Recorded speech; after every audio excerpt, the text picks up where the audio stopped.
चाहिँ म मेरो घरमा छु है। हेर्नु न, मेरो घरमा चाहिँ पुरा पानी परेर हामी चाहिँ दिदीको बिहेको लागि भनेर गएका थियौँ। पानी परेर बिहेको दिन अब के गर्नु है, पानी पऱ्यो नि बिहेको दिन। अब सबजना मिलेर यहाँ रोटी पकाउनको लागि भनेर पिठो मुस्नको लागि भनेर रेडी गर्दैछौँ। हामी चाहिँ पिठो सिठो खनाइ पारेर यति धेरै छ कि पिठो पनि ओहो यो कहिले गरेर भ्याउने हो थाहा छैन। रोटी पकाउनको लागि चाहिँ अरू पनि आउनुहुन्छ। अब यो सानोतिनो कामको लागि त अब आफ्नै घरको मान्छेहरू भएर गरौँ भनेर हामी चाहिँ बिहान नै लाग्यौँ पिठो मुस्नको लागि भनेर। म मेरो मम्मी अनि आन्टी मिलेर गर्दैछौँ हामी यो काम चाहिँ। तर जे होस् कुरा गफमा रमाइलो भएको थियो। मम्मी चाहिँ सुजी हाल्दै हुनुहुन्छ अनि हामी चाहिँ पिठो मुस्दैछौँ, मार्दैछौँ। कोही के गर्ने गरेर काम सकाउनु पर्यो नि त छिटो गरेर। अनि त्यतिकैमा मेरो सानो पनि उठिन्। अनि मम्मीले चिनीहरू रेडी गर्दै हुनुहुन्छ कि हामीलाई त थाहा हुन्न नि त। अब मम्मीलाई थाहा हुन्छ अनि मम्मीले गर्दै हुनुहुन्छ। अनि अर्का आएर तेल पनि हालिन्। यो तेलहरू सबै हालेपछि चाहिँ रोटी मिठो हुन्छ अरे नि त। खासै म रोटी चाहिँ त्यति धेरै खाँदिनँ अहिले चाहिँ। पहिला चाहिँ धेरै खान्थेँ। मेरो नानी नै आइने काम गर्नको लागि। अनि काम पनि सुरु भयो। आधा काम त लगभग सकिन लागिसकेको छ यसको चाहिँ। अब बिहेको घर भनेपछि काम त कति हो। यति धेरै काम छ कि त्यो गरेर नसकिनेवाला छ कि। मेरो चाहिँ हात दुखेर म उता गएर बसेको एकछिन अनि आन्टीले गर्नुभयो सबै। त्यतिकैमा दाइहरूले ल्याउनु भयो ड्रममा चाहिँ, किनभने अब मान्छेहरू टन्नै हुन्छ नि त। पानी पनि भरेर राख्नु पर्यो नि त हामीले। उता पछाडि हेर्नु पुरा पानी परेर भ्यू कति राम्रो देखिरहेछ।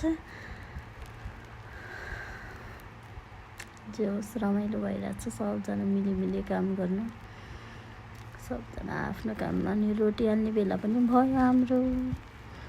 रोटी हाल्ने चाहिँ मेरो दिदी र आन्टी हुनुहुन्छ। उहाँ चाहिँ अब रिसाउनुहुन्छ है।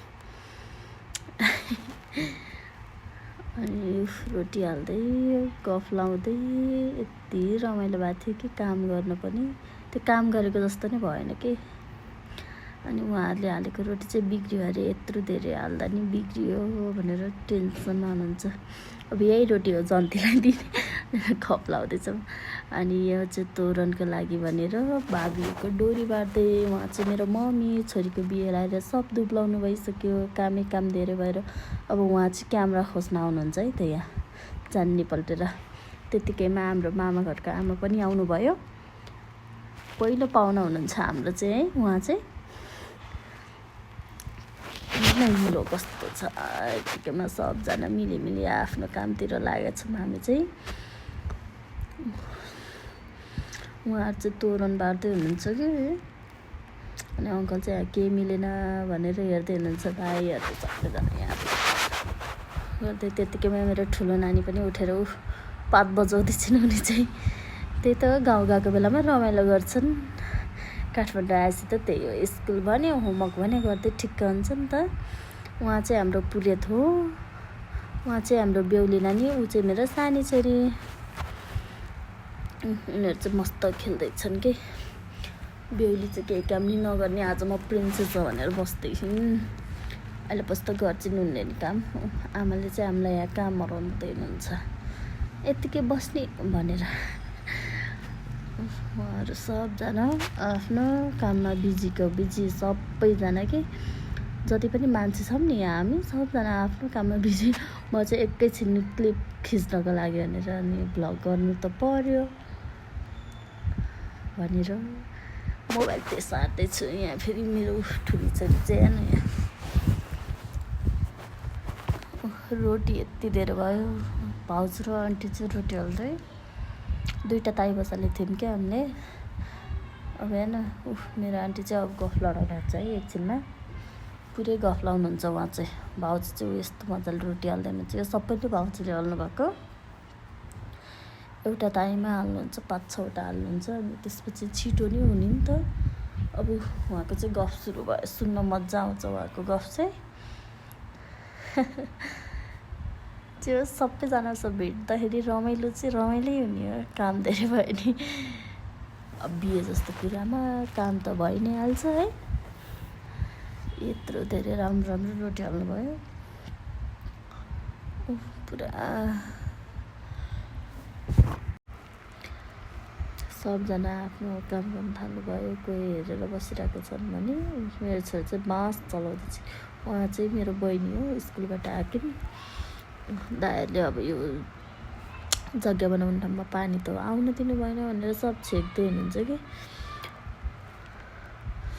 अनि त्यतिकैमा आउनुहुन्छ बनाउ गएका हाम्रो डेकोरेसनका सामानहरू लिन गएका दाइहरू उहाँहरू चाहिँ बन जानुभएको थियो कि बिहान नै यो साल के चाहिन्छ नि त जग्गाको लागि भनेर हो त्यसको लागि लिन जानुभएको थियो अनि आइपुग्नु भयो उहाँहरू पनि उहाँहरू आएपछि चाहिँ अनि मम्मीले यहाँ टिका लाउनुपर्छ अरे भनेर टिका लगाइदिँदै हुनुहुन्छ कि सबैजनालाई जेस यो सबै हेर्दाखेरि कति रमाइलो लाग्छ नि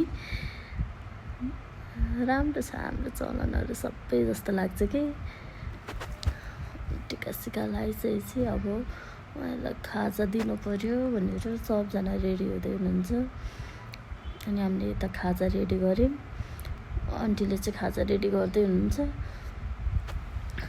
अनि खाजा त दिनु पर्यो अब बिहानदेखिको काम गर्न जानुभएको मान्छेलाई भनेर खाजा साजा रेडी गरेर अब हामी खाजा दिन्छौँ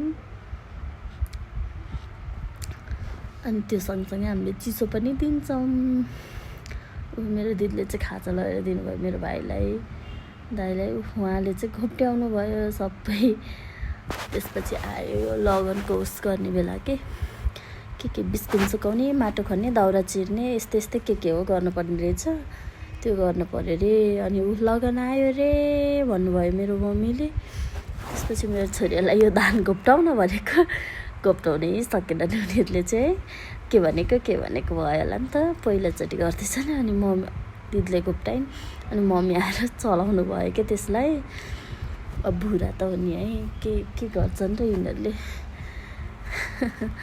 त्यही पनि गरिरहन् उता दाइले चाहिँ दाउरा चिर्दै हुनुहुन्छ अनि अर्को मेरो 2टा बहिनीहरू चाहिँ माटो खन्न भनेर गएका थिए अब आउँछन् उनीहरू पनि पैसा खोज्दैछन् उनीहरू चाहिँ अब आए यिनीहरू नि माटो खनी ओरिकन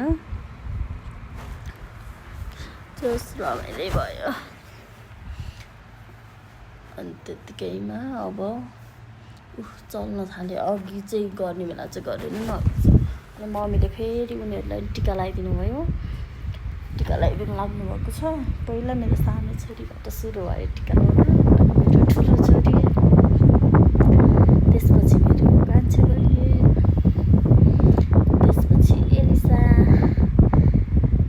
नि टिका लगाइदिनु भयो अब पैसा चाहिँ हेर्नु है त को लगाइदिनुहुन्छ मम्मीले एलिसाले अलिक के गर्छ है त फुलपाती पनि लगाइदिनु भयो पहिला पैसा चाहियो मलाई भनेर रुन लागिसकेकी छिन् उनी चाहिँ पैसा छैन त्यसपछि जग्गा बनाउने काम सुरु भयो सबजना मिलेर जग्गा बनाउनुतर्फ लाग्नु भयो है